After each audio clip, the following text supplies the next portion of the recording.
Hello students, today I am going to explain class 10th poem 3, A Tiger in the Zoo. It is written by Leslie Norris. Leslie Norris is an award-winning poet and also a short story writer. In this poem, the poet presents a contrast between a tiger in the zoo with the tiger who is living in the natural habitat. So now let's come to the poem. He stops in his vivid strides. Now here he is given for the tiger. Stops means walks and vivid strips means the strips which can be seen, the beautiful strips, the beautiful stripes on the body of the tiger which can be seen. Now here there is a tiger who is walking, and while he is walking, his beautiful stripes can be noticeable on his body. The few steps of his cage. Now here the tiger is in the cage.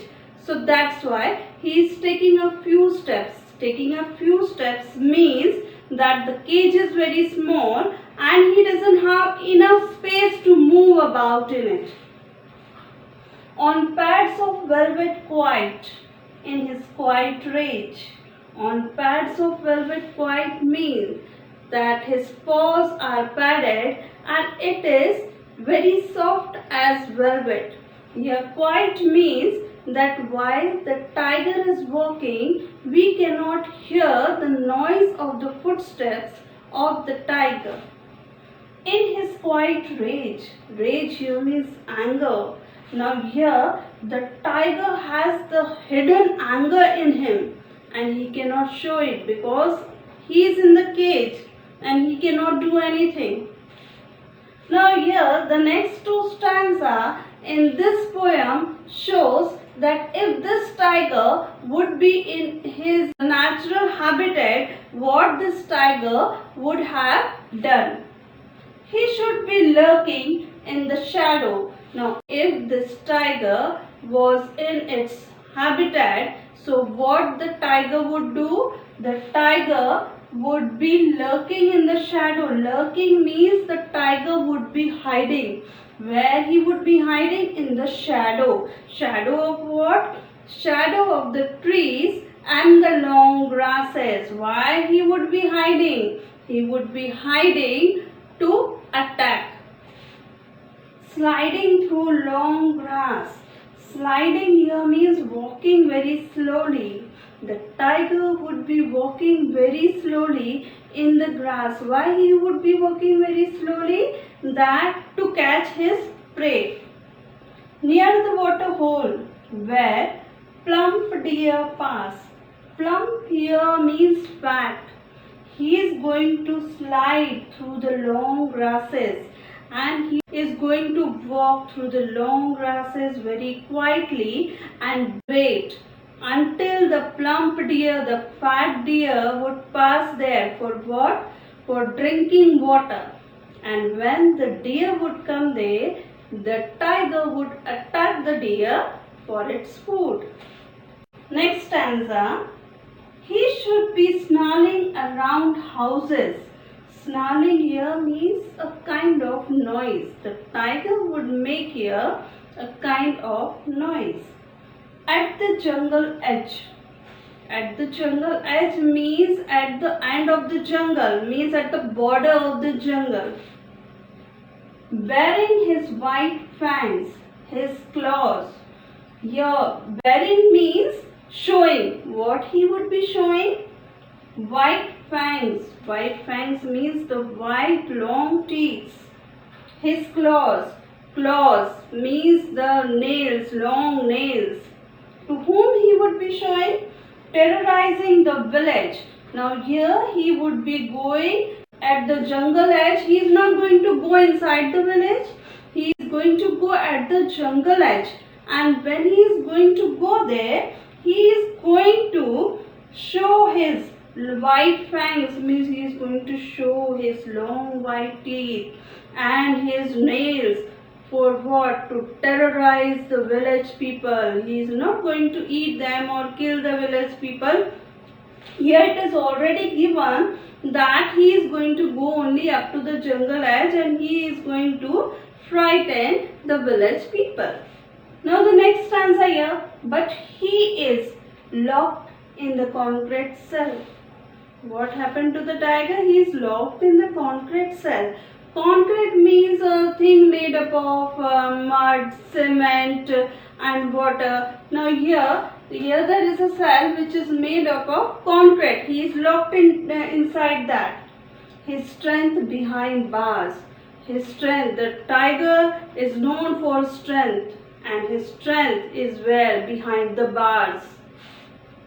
Stalking the length of the cage. Stalking here means walking. He is walking to the space which is provided to him.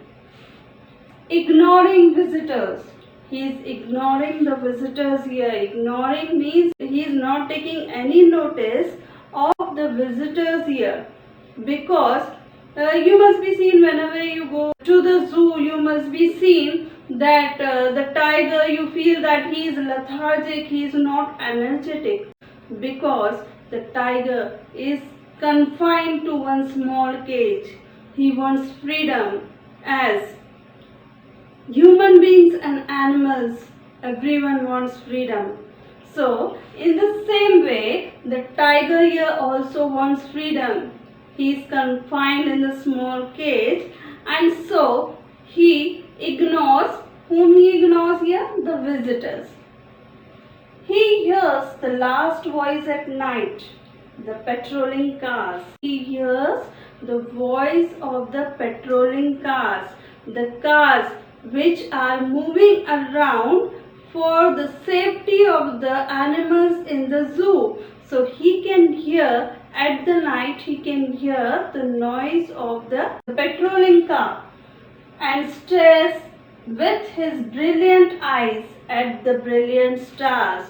And then when he is sitting at the night in his cage, from there he is staring. He is staring at whom? He is staring at the stars, because he cannot do anything, only he can sit there and stare to the stars. Now let's start the poetic devices. First we have here personification. Personification is when we compare the human qualities with something which is not human. And here the poet has used he for whom? For the tiger, and he we use for a person, but here in this poem the poet has used for the tiger, so that's why it is called as personification. Next we have metaphor. Metaphor means when we compare two dissimilar things, it is known as metaphor. And here the poet is comparing the paws of the tiger with velvet. That's why it is a metaphor. Next we have oxymoron. Oxymoron refers when two opposite words come together, it is an oxymoron. And here we have quiet and rage. Rage here means anger, and here it is quiet. Both are opposite and both are together. That's why it is known as oxymoron. Next we have enjambment. Enjambment is a continuation of lines without any punctuation marks. And here we have sliding through long grass. Here we are not having any punctuation mark. Near the water hole, here also we are not having. Where plump deer pass, here we are having a full stop. These two lines are not having any punctuation marks. That's why it is known as enjambment. Next we are having onomatopoeia. Onomatopoeia denotes a sound. And here we are having snarling. Snarling is a sound. That's why it is known as onomatopoeia. Next we have alliteration. Alliteration refers to a repetition of consonant sound in a sentence, and here we are having C and C.